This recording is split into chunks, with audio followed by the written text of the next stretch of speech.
तकरीबन 1 हफ्ते पहले मैंने स्टीम्ड बड़े की दही बड़े की रेसिपी बनाई थी और वीडियो बना करके अपलोड की थी। उसमें ये कुछ बड़े बच गए थे दही बड़ों से, कुछ बड़े बच गए थे जो नहीं खाए गए, मतलब कितना कोई खाता तो थोड़े बहुत जो बच गए थे उसकी मैंने आज बनाई है बहुत ही लाजवाब कढ़ी। मैंने अपनी चमचमाती कढ़ाई में एज़ यूजुअल सरसों का तेल डाला है तकरीबन 2.5 चम्मच, और उसमें डाली है थोड़ी सी पिंच भर हींग और 3 सूखी लाल मिर्च को कैंची से काट करके मैंने सौंधा होने तक भून लिया है। कढ़ाई में जो आंच है वो बहुत ही धीमी है, तो धीमी आंच पर इसे मैं अच्छे से सौंधा होने तक भून लूँगी।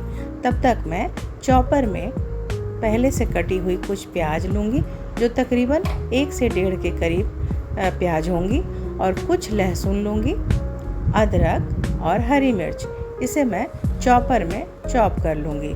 कटी हुई प्याज, लहसुन, अदरक, हरी मिर्च तो मेरे पास ऑलरेडी रहती है, लेकिन ये थोड़ा मैंने मोटा मोटा काट के रखती हूँ। लेकिन अब ये जो मैं सब्ज़ी बनाने जा रही हूँ, यानी जो कढ़ी बनाने जा रही हूँ, इसमें थोड़ा बारीक रहे तो अच्छा लगता है और वो बहुत बड़ा बड़ा मुँह में नहीं आता, तो उसका टेस्ट भी अच्छा लगता है। तो मैंने इसे चॉपर से, चूँकि थोड़ा था इसलिए मैंने हैंड चॉपर से चॉप कर लिया है, जो डोरी वाला होता है, इससे मैंने चॉप कर लिया। और चॉप करने के बाद मैं इसे भूनूंगी।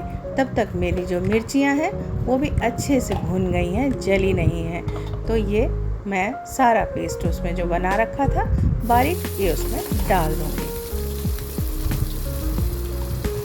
अब आपको लगता होगा ये ऐसी कैसी कढ़ी है जिसमें प्याज, लहसुन, अदरक, हरी मिर्च सब पड़ रही है। ये अलग तरीके की कढ़ी है। ये कढ़ी नहीं कहेंगे आप, रसेदार सब्जी भी कह सकते हैं, कढ़ी भी कह सकते हैं, डुबकी भी कह सकते हैं, बड़े की सब्जी भी कह सकते हैं, और रसे वाली कढ़ी भी कह सकते हैं, आपकी जो मर्ज़ी हो।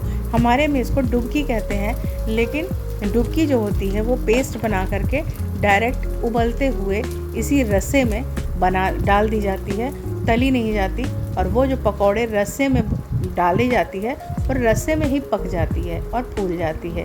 लेकिन इसमें चूँकि मेरे पास वड़े रखे हुए थे, मैं सोच रही थी इसका और क्या इस्तेमाल हो सकता है जो कि और टेस्टी बन जाए, तो मैंने ये एक्सपेरिमेंट किया है। मैंने ऐसा पहले कभी नहीं देखा, मैंने ऐसा कभी किसी को करते नहीं देखा और न किसी कहीं खाया है। ये मेरा अपना एक्सपेरिमेंट है जो कि बहुत कामयाब रहा। इसमें मैंने डाला हल्दी, नमक, लाल मिर्च पाउडर, थोड़ा सा जीरा पाउडर, धनिया पाउडर और थोड़ा सा गरम मसाला। लहसुन मैं इसमें साबुत थोड़ा सा एक्स्ट्रा करके डाल दे रही हूँ। ये जब पक जाते हैं ना तो खाने में बड़ा मज़ा आता है, इसे भात के साथ सान सान के।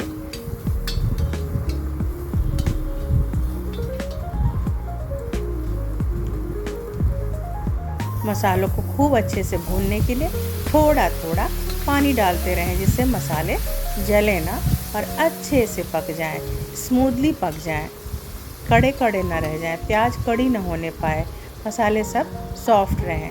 इसलिए उसमें थोड़ा सा पानी डाल कर मैं इसे मसालों को अच्छे से भून लूँगी। आप मिर्च चाहे तो थोड़ी सी तेज़ रखिए, तो तेज़ रखने से क्या होता है, भात के साथ सान के खाने में बड़ा ही मज़ा आता है। ये सब चीज़ें थोड़ी चटपटी ही अच्छी लगती हैं।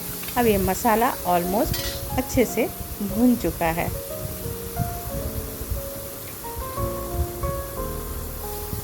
अब इसमें मैं डालूँगी तकरीबन 1.5 गिलास के करीब पानी।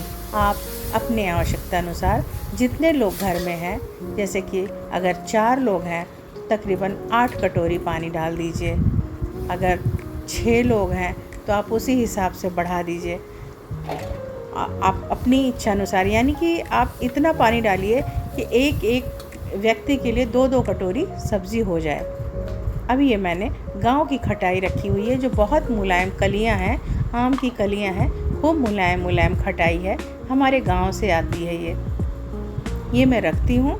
और ये मैं इसी तरीके से इसकी चटनी भी बनाती हूँ, और इसे मैं इसी तरीके से रस्से में भी यूज़ कर सकती हूँ। तो मैंने आज इसे इसी रसे में डाल दिया अब इसका जो रस है, इसका जो टेस्ट निकलेगा खटाई का, खट्टा खट्टा सौंधा सौंधा, पूरी ग्रेवी में फैल जाएगा।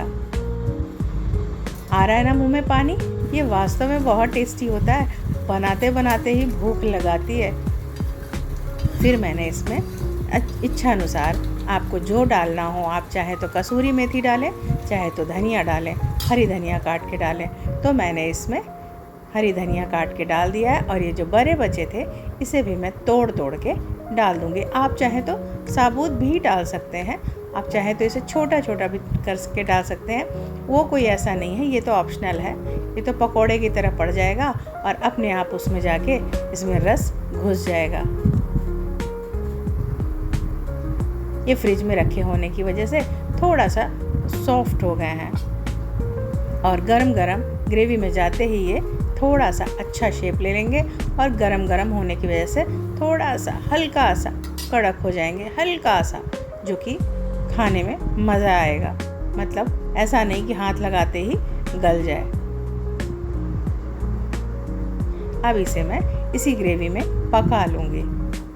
इसे पकाने की बहुत ज़्यादा देर तक कोई ज़रूरत नहीं है, 15 मिनट 10 मिनट भी पका लिया तो बस काफ़ी है। ऑलरेडी बड़े जो हैं वो बड़े पके हुए हैं और बस ग्रेवी भी पकी हुई है। बस इसका रस जो है, इसकी जो ग्रेवी है, ये बड़ों में घुस जाए, इतना ही चाहिए। और रसा आपको जितना चाहिए आप उस हिसाब से रखिए। आपको पूड़ी पराठा रोटी के साथ खाना है तो आप थोड़ा कम रखिए, और भात के साथ खाना है तो थोड़ा सा ज़्यादा रखिए। फिर मैंने इसमें डाली थोड़ी सी कसूरी मेथी। तो मैं क्यों कसर छोड़ूं, जो मेरे पास है और इसमें मैं डाल सकती हूँ मैं डालूँगी। अब जब एक्सपेरिमेंट ही करना है तो अच्छे से करेंगे ना, तो ज़रा स्वाद भी तो आना चाहिए। तो मैं बनाऊँ और स्वाद ना है, ऐसा कहाँ हो सकता है, कुछ ज़्यादा ही हो गया।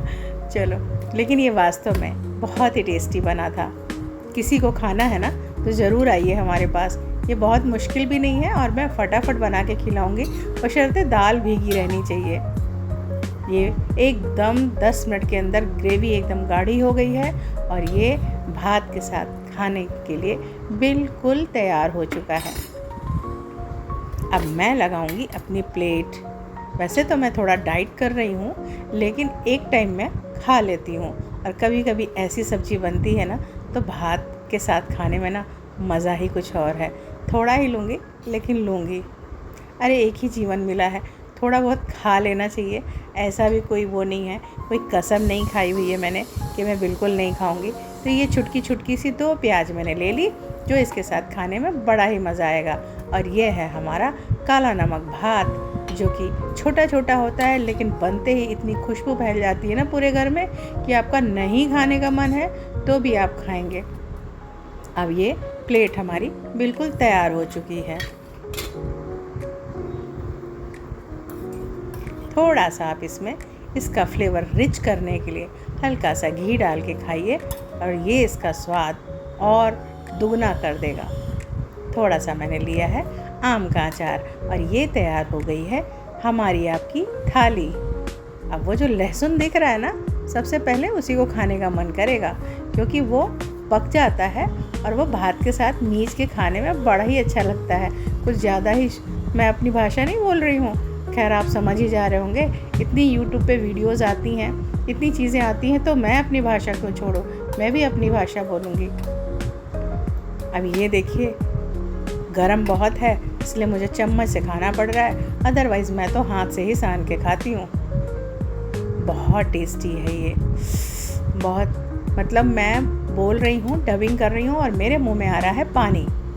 और ये छुटकी प्याज जो है ये कुछ ज़्यादा ही टेस्टी होती है। और अपने घर का, अपने हाथ का बनाया आम का अचार, ओहो, फिर तो इस थाली के आगे 5 स्टार की थाली फेल है। खैर ऐसा खाना 5 स्टार में कहाँ ही मिलता है। वो तो छोटी सी आधी कटोरी कढ़ी आपके पास रखेंगे तो उसका भी वो 1500 रुपये ले लेंगे। इतनी बड़ी थाली खिलाने के लिए उन्होंने तो 3000 रुपये ले लेना है। ऐसा टेस्ट भी नहीं होगा उनके हाथ में। आइए हम आपको टेस्ट कराएंगे। ये मेरे हाथ की कढ़ी लाजवाब है, रसेदार, मज़ा ही आ गया। हाथ नहीं रुकता, मन नहीं भरता।